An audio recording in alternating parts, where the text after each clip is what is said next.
Well, I'll give you a story, actually, I think, which kind of highlights that, and we cover this in the book, or share the story in the book. But in one of my former companies, I remember we were sitting around the table, the executive team, and we're going through the annual strategic planning process. Some people would call it the annual obligatory strategic planning process.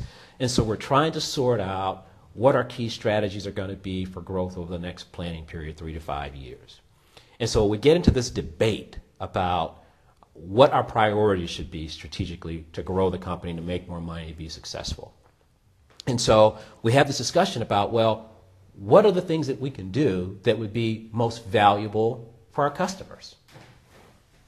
And then the next question was, so do we know really what our customers really value, and how do we prioritize? Can we put a number on it?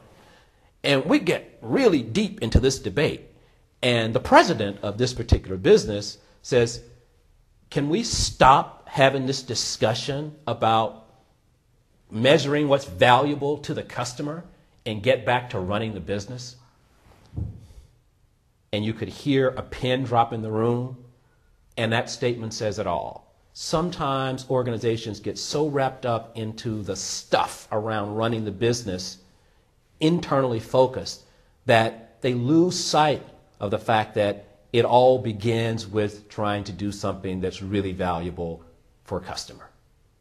So in my mind, that's a picture of losing. I would like to say that that doesn't happen often. My fear is that it happens more than people would be willing to admit. What I also say is, I don't think people do that intentionally. I really think there is a lack of information that's very tangible and usable for people to be able to do that. And there are a number of things that have been used in the past: voice of the customer, customer satisfaction metrics, customer loyalty metrics. There are some things that in this space, if you will, that have been used over time, and some that work better than others. But I don't think we've had anything really that can help customers or help companies understand their customers one customer at a time at a quantitative level. I know these three things are the most important. I've worked with the customer's told me that. We understand specifically what happens if we do these things in terms of how they impact the customer's financials. That is not readily available in most companies, which is one of our areas of focus. Well, first of all, we work with business-to-business companies. That's important in the context of the conversation. It has something to do with alignment of the organization, and the fact that it's not aligned is why companies lose.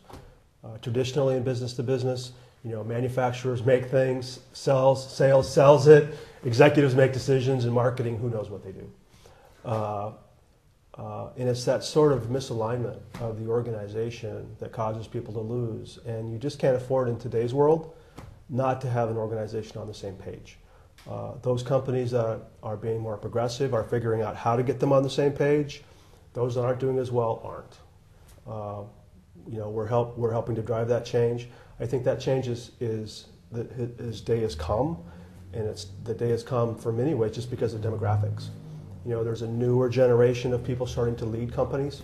The 60, 70-year-old crowd who grew up, either you make it or sell it, and everyone else who cares. Those people are going away. And the newer generation are more comfortable with technology. They're more comfortable with data. They're more comfortable working in a team environment.